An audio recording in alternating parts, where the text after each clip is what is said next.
नमस्कार, बुलेटिन में आपका स्वागत है। मैं हूं आपके साथ लक्ष्मी। बुलेटिन की शुरुआत करेंगे, रुक कर लेते हैं खबरों की। पश्चिम बंगाल के पूर्व राज्यपाल जगदीप धनखड़ भारत के 14वें उपराष्ट्रपति होंगे। 11 अगस्त को पद की शपथ लेंगे। जगदीप धनखड़ के उपराष्ट्रपति चुने जाने के बाद बधाइयों का सिलसिला शुरू हो गया है। राष्ट्रपति द्रौपदी मुर्मू ने जगदीप धनखड़ को जीत की बधाई दी है। प्रधानमंत्री नरेंद्र मोदी 11 अकबर रोड पहुंचकर बधाई दी।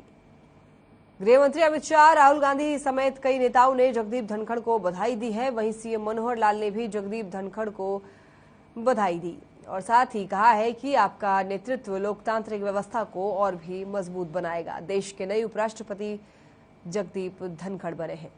एनडीए से उम्मीदवार जगदीप धनखड़ ने उपराष्ट्रपति चुनाव में बाजी मारी है। मुख्यमंत्री मनोहर लाल ने जगदीप धनखड़ को बधाई दी।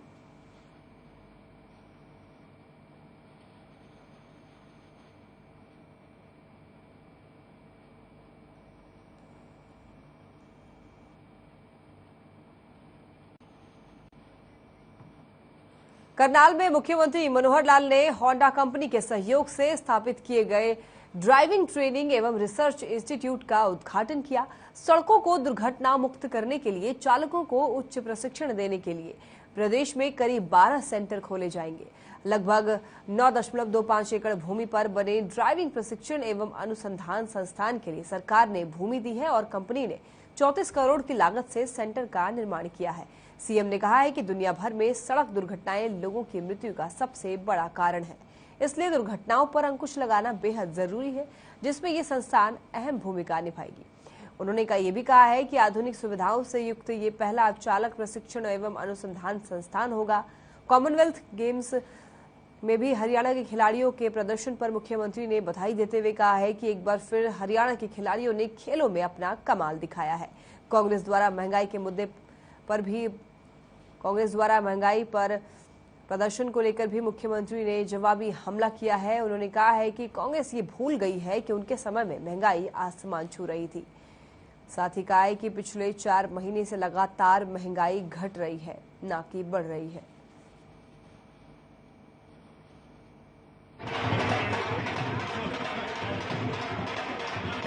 देखिए, यहाँ जो ट्रेनिंग की फैसिलिटी है वो एक सड़क के माध्यम से दी तो जाती है, उसके अलावा काफ़ी सारी चीज़ें कंप्यूटराइज करी गई हैं।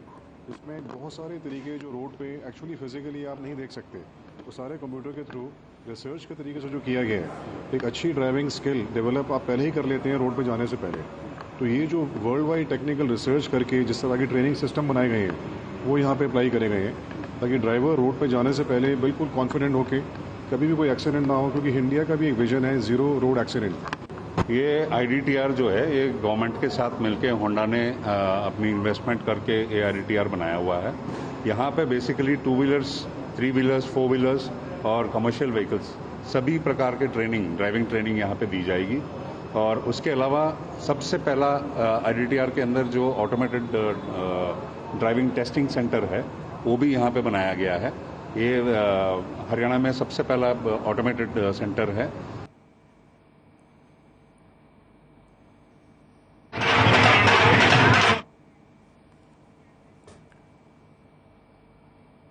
कुरुक्षेत्र के गांव तंगौर के राजकीय उच्च विद्यालय में हर घर तिरंगा उत्सव मनाया गया, जिसमें कुरुक्षेत्र के उपायुक्त मुकुल कुमार ने बतौर मुख्य अतिथि शिरकत की। कार्यक्रम में जिला के शिक्षा अधिकारियों ने भी हिस्सा लिया। कार्यक्रम के दौरान स्कूल के बच्चों में देशभक्ति साफ देखने को मिली। ये यात्रा लोगों को जागरूक करने के लिए निकाली गई है, ताकि लोगों में राष्ट्रीयता की भावना उभर कर सामने आए। साथ ही लोगों से भी अपील की गई है कि 13 से 15 अगस्त हर घर में तिरंगा लहराए।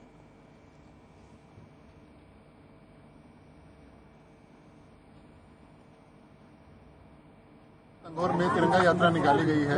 ये एक बिल्डअप प्रोग्राम है जो 13 से 15 हर घर तिरंगा कार्यक्रम जो प्रधानमंत्री महोदय जी ने लॉन्च किया है, तो उसके लिए तिरंगा यात्रा निकाली गई है ताकि लोग मोटिवेट हों, प्रेरित हों और हमारे में राष्ट्रीयता की जो भावना है वो और भी उभर के सामने आए। क्या अपील रहेगी जनता से? मेरी जनता से ये अपील रहेगी कि हर घर पे अपना तिरंगा लगाएं और जो उत्सव के रूप में इस समय इसको मनाना चाहिए।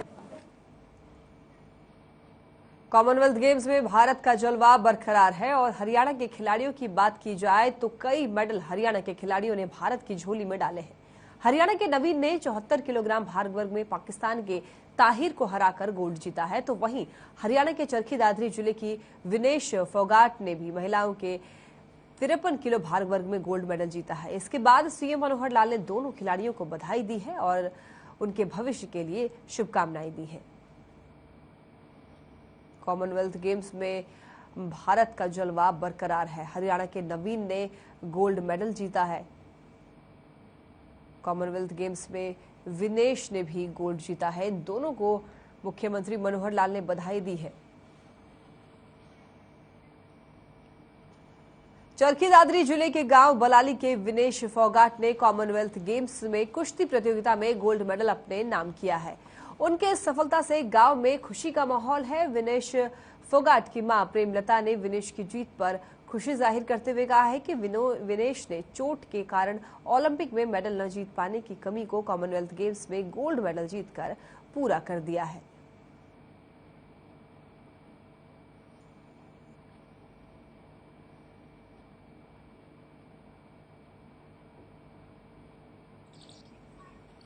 कुमार बलाली, हमारी बहन विनेश ने जो कॉमनवेल्थ में गोल्ड मेडल जीता, उससे हमें बहुत ही खुशी हो रही है और हम आशा करते हैं कि 2024 में पेरिस में भी ओलंपिक में गोल्ड मेडल लेके आए और हमारी बहन के गांव और गोहांड के जहां बधाई देने वालों का यहाँ तांता लगा हुआ है, मिठाई बांट रहे और खुशी मना रहे हैं।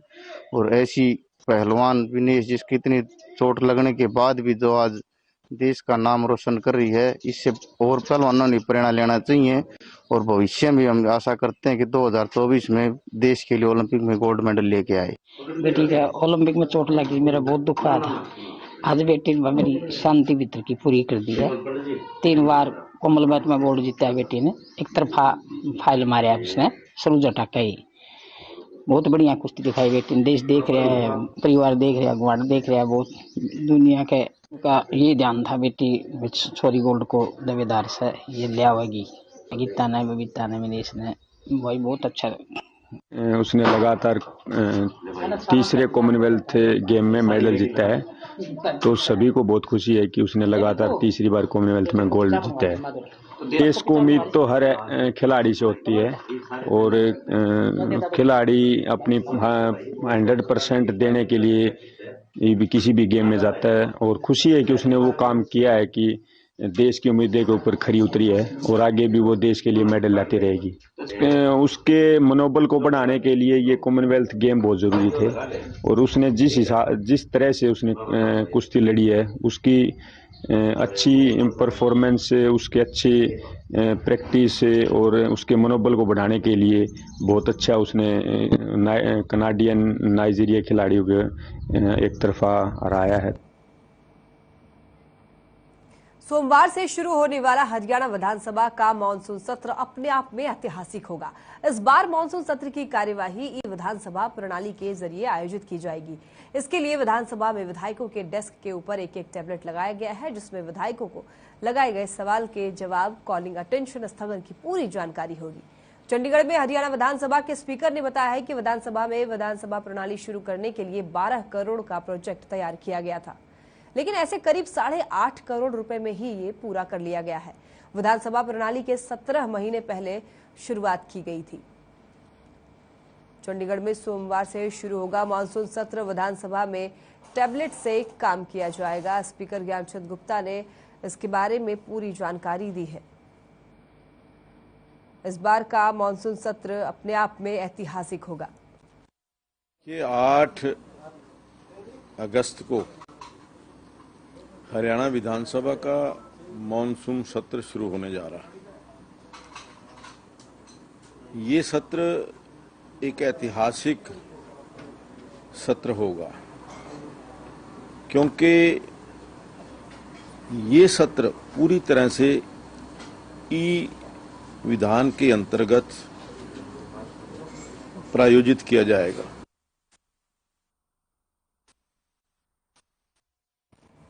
शिक्षा मंत्री कौलपाल गुर्जर ने कुलदीप बिश्नोई के पार्टी में शामिल होने पर बयान दिया है। उन्होंने कहा है कि पार्टी में आम आदमी के शामिल होने से भी पार्टी मजबूत होती है, लेकिन कुलदीप बिश्नोई एक मजबूत लीडर है। जिनके आने से पार्टी बिल्कुल मजबूत होगी। वहीं कांग्रेस समेत भूपेंद्र हुड्डा पर निशाना साधते हुए कहा है कि भूपेंद्र हुड्डा सही कहते हैं, कुलदीप के जाने से कांग्रेस को कोई असर नहीं पड़ेगा, क्योंकि कांग्रेस आज इस हालात में है कि कोई आए या जाए कुछ फर्क नहीं पड़ता है। ये कटाक्ष करते हुए कुलदीप बिश्नोई पर कंवरपाल गुर्जर ने कहा है।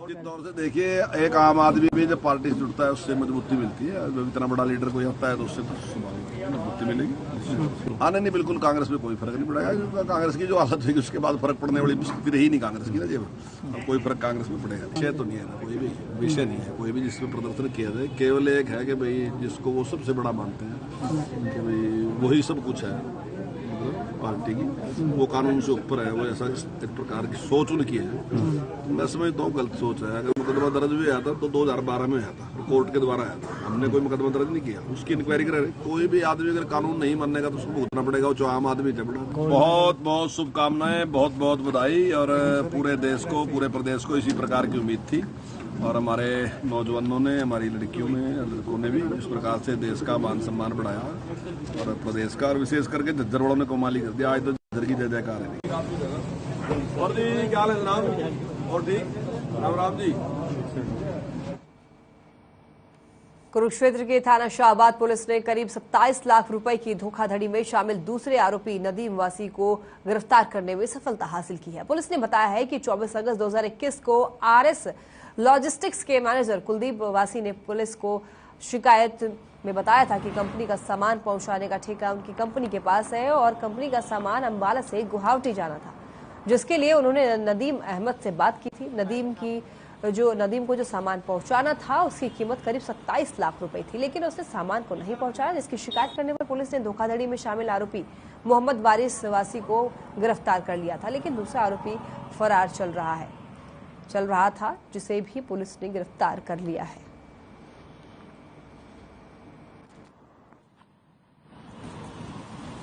इन्होंने 3 आदमी थे इसमें, एक अपना नदीम है, मतलब नदीम मोहम्मद, और मोहम्मद वारिस, जो इन्होंने दिनांक 9/8/2021 को डाबर कंपनी मोड़ी से 27 लाख रुपए का सामान गाड़ी में नकली नंबर जाली प्लेट लगवाकर नकली कागजात फर्जी तैयार करके और लोड करके ले गए थे, और सारा सामान झारखंड धनबाद में बेच दिया था। इसमें 2 मुलजिम हमने अरेस्ट कर लिया है, एक की गिरफ्तारी पाई।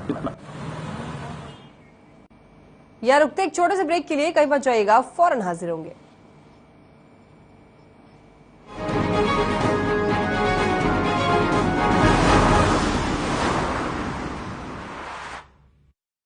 सब कुछ आजमाया और तब मैंने माना कि सिर्फ सच्ची सहेली ही है महिलाओं के उन मुश्किल दिनों की हर समस्या, जैसे कठिन दर्द, अनियमितता, खून की कमी, थकान व कमजोरी जैसी सभी प्रॉब्लम्स के लिए नंबर 1 औषधि एवं टॉनिक। मेरे जैसा कोई दूसरा चुलबुलापन जिसकी हर बात में खुल जाए, जिंदगी में रंग भर दे। मेरी जैसी मेरी अपनी पताका चाय, गजब का स्वाद।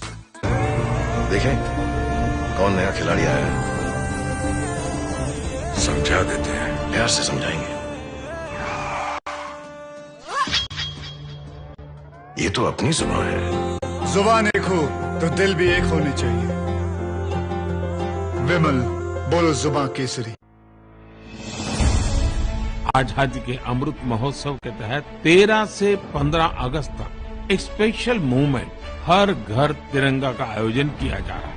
तिरंगा हमें जोड़ता है, हमें देश के लिए कुछ करने के लिए प्रेरित करता है।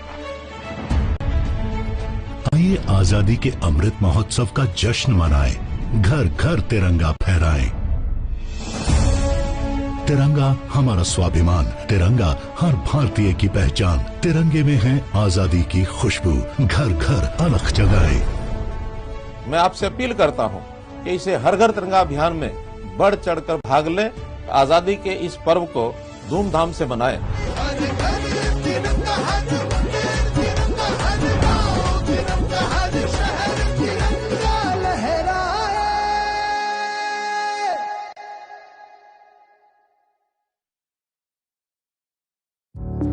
Through constant innovation, the group provides its clients with value-added environment-friendly products. We are committed to provide quality products and services at optimum cost with the continuous improvement in the quality management system. Producing high-value paper, making us India's largest producer of branded papers, fine papers and packaging broad segments. Focused on customers in all our operations. Hence, extensive investments are made towards people and people practices. KRPL world's leading eco-friendly paper from agro residue. अरे रंगों का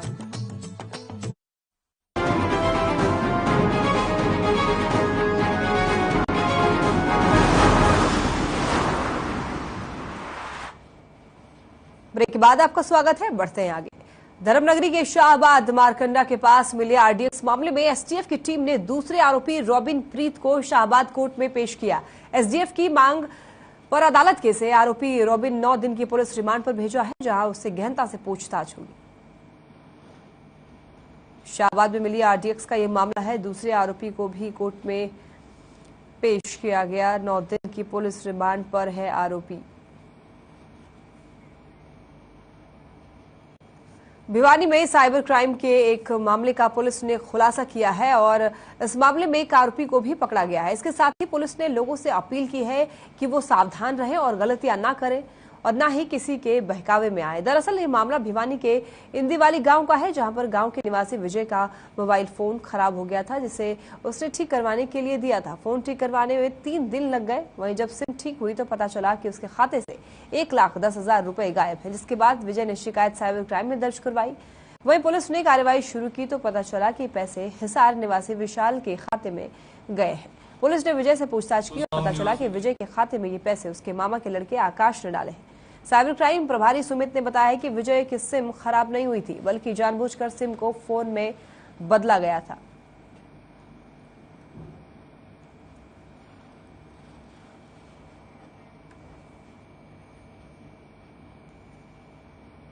पुनाना का बिजली विभाग बिजली चोरी को लेकर पूरी तरह से गंभीर है। आपको बता दें, बिजली विभाग की टीम ने एसडीओ अशोक शर्मा की अगुवाई में सुबह 6 बजे शहर में अलग अलग 5 जगहों से बिजली चोरी पकड़ी। टीम ने इस दौरान बिजली चोरों पर करीब 12 लाख रुपए का जुर्माना लगाया है। बिजली विभाग के एसडीओ अशोक कुमार शर्मा ने बताया है कि उन्हें शिकायत मिली थी कि पुनाना शहर में चल रहे कुछ आरओ प्लांट पर बिजली की चोरी की जा रही है, जिसके बाद विभाग की टीम तैयार की गई और स्थानीय पुलिस के सहयोग से सुबह 6 बजे कार्रवाई को अंजाम दिया गया। थी आरओ प्लांट्स की स्पेसिफिक कंप्लेंट्स आई हुई थी, तो सुबह अर्ली मॉर्निंग हमने 6 बजे चेकिंग स्टार्ट करी है कि भाई कहाँ चोरी चल रही है। कुछ घरों की भी चेकिंग हुई है, कुछ एनडीएस कनेक्शंस भी चेक कर रहे हैं। तो सब जहाँ चोरी मिली है उनके हमने मैं आपको कॉन्ट्रैक्टर दे देता हूँ, अगर आपको कॉन्ट्रैक्टर चाहिए ना किसी कॉन्ट्रैक्टर। बादली में चोरों के हौसले दिन पर दिन बुलंद होते हुए नजर आ रहे हैं। चोर एक के बाद एक चोरी की घटनाओं को अंजाम दे रहे हैं। ये ताजा मामला बादली से सामने आया है, जहां पर बेखौफ चोर चोरी की नीयत से एक घर में घुस गए। उसकी परिवार चोरी की घटना को अंजाम देने के बाद सूचना पुलिस को दी गई। इसके बाद पुलिस मौके पर पहुंची और चोर को अपने काबू में लेकर आगे की कार्रवाई शुरू की। आज सुबह सूचना मिली थी, यहाँ अपने बादली गांव के अंदर मकान के अंदर 3 चोर घुसे हुए हैं, जिस पर मौका बताने पर एक व्यक्ति को हमारे समक्ष पेश किया, जिसने बतलाया कि मैंने अपने 2 मोबाइल फोन चोरी किए थे, जो वहाँ मौका पर बरामद हो गए और 2 की तलाश जारी है।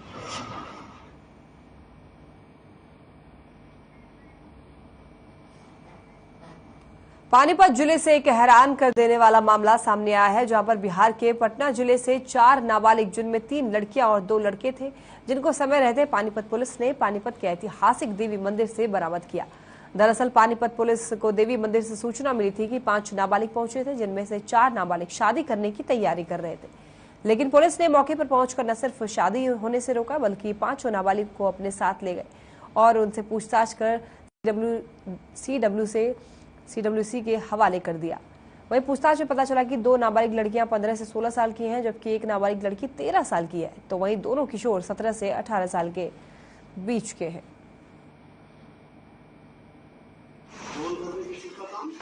जबकि इसके विपरीत जब तहकीकात हुई, तफ्तीश हुई, CWC की काउंसलिंग हुई, पुलिस ने अपनी कार्रवाई की तो इसमें कुछ और ही तथ्य निकल करके आए सारे। ये चारों बच्चे नहीं, इसमें एक और लड़की जो थी, अभी हमें बाद में पता लगी जब बिहार पुलिस वहाँ से आई है, तो इनकी FIR दर्ज इनके घर वालों ने करवा रखी है। तो इसमें अभी फैक्ट ये है, ये चारों बच्चे नहीं बल्कि 5 बच्चे बिहार पटना से निकले। गांधी मैदान वहाँ एक जगह है, उसके आसपास के एरिए के रहने वाले हैं और स्कूल में ये 5 बच्चे पढ़ते हैं। हमारे यहाँ केस दर्ज था, इनकी लड़की का अपहरण हो गया है, लेकिन यहाँ से सूचना मिला, इस थाना से सूचना दिया गया कि 2 लड़की और 2 लड़का हमारे यहाँ बरामद है, जिसको हम यहाँ जो CWC है हमारे यहाँ चाइल्ड वेलफेयर वाले, उन लोग को यहाँ रख दिए हैं। तो फिर हम लोग सूचना के आधार पे आए हैं, तो सारे लोग नाबालिग हैं, जितने लोग ये लोग 6 लोग हैं ग्रुप में, सारे नाबालिग हैं। तो अभी उस पर पूछताछ कर रहे हैं, देखते हैं क्या है क्या नहीं, कौन पीछे है।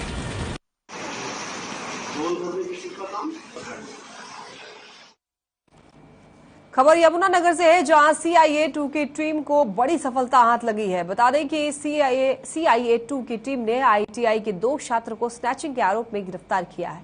वहीं सब इंस्पेक्टर रणवीर ने बताया है कि उनकी टीम को सूचना मिली कि 2 युवक बाइक पर सवार होकर वारदात की फिराक में जगाधरी वर्कशॉप रोड गावा प्लेस पर घूम रहे थे, जहां गुप्त सूचना के आधार पर दोनों युवकों को बाइक सहित गिरफ्तार किया गया। वहीं आरोपियों ने स्नैचिंग की एक वारदात का खुलासा भी किया है। फिलहाल युवकों को कोर्ट में पेश कर न्यायिक हिरासत में भेज दिया गया और पुलिस मामले की जांच में जुट गई।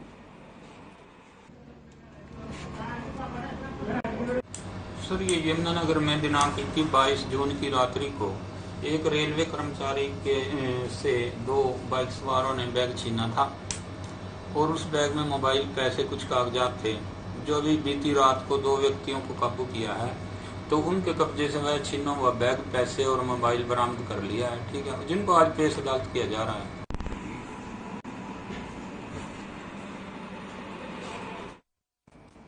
खबर झज्जर से है, जहां गांव खेड़ी खुमार में एक महिला ने मानसिक रूप से परेशान होकर जहरीला पदार्थ खा लिया। इसके बाद उसकी तबीयत बिगड़ गई। महिला को इलाज के लिए झज्जर के सरकारी अस्पताल ले जाया गया, जहां उस महिला की मौत हो गई। पुलिस ने महिला के शव को पोस्टमार्टम कराकर शव परिजनों को सौंप दिया।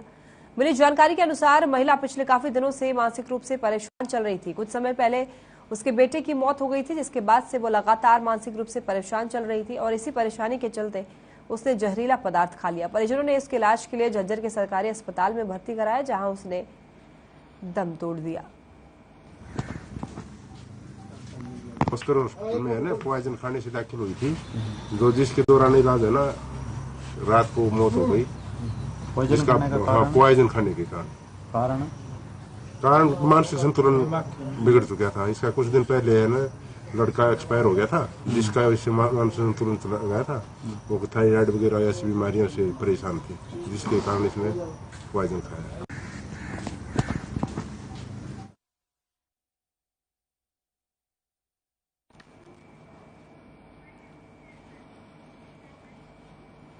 चलिए, फिलहाल के लिए बुलेटिन में बस इतना ही। आप देखते रहे हर खबर। नमस्कार।